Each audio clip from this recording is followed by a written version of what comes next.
so hey guys म चाहिँ आरु पोखरा खाना जान लागेको आई मिन खुर्पानी कसैले चाहिँ अब त्यसलाई खुर्पानी पनि भन्दो रहेछन् है ठाउँ अनुसारको हुँदो रहेछ तर हाम्रोतिर चाहिँ त्यसलाई चाहिँ आरु पोखरा नै भनिन्छ त्यहाँ एकजना बाजे हुनुहुन्छ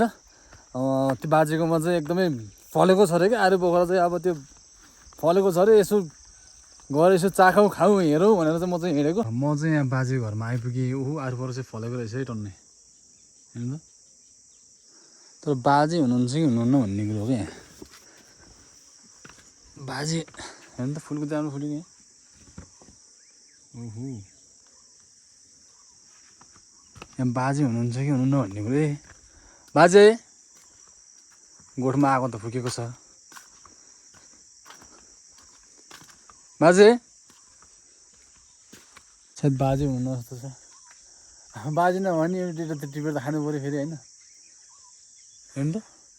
खतरा आफूले रहेछ यार होइन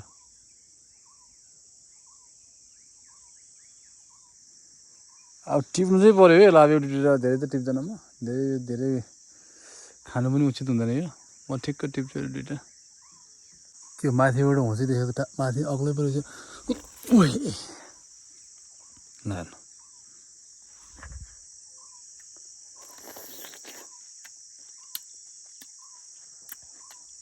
गुलियो छ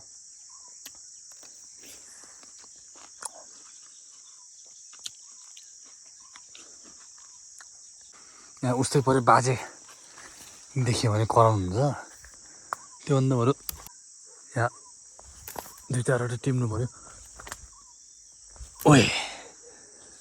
माथि रुखमा पनि चढेन म खोइ माथि माथि त एकदम पाएको सब क्या नि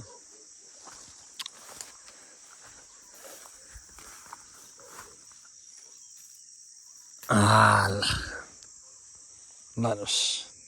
छ गजब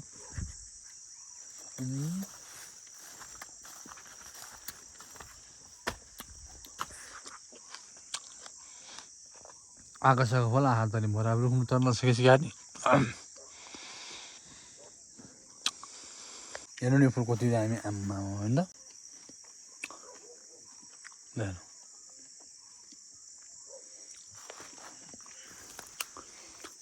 हो माइगड कति राम्रो हट मेरो छोटो मिठो ब्लगेर साथीले म त्यसको लागि थ्याङ्क यू सो मच भन्न चाहन्छु है र नयाँ हुनुहुन्छ भने च्यानललाई सब्सक्राइब पनि गरिदिनु होला है र अर्को नेक्स्ट भिडियोमा भेट्ने बाजे गर्दै म पनि बिदा हुन चाहन्छु हस् त जय नेपाल शुभ दिन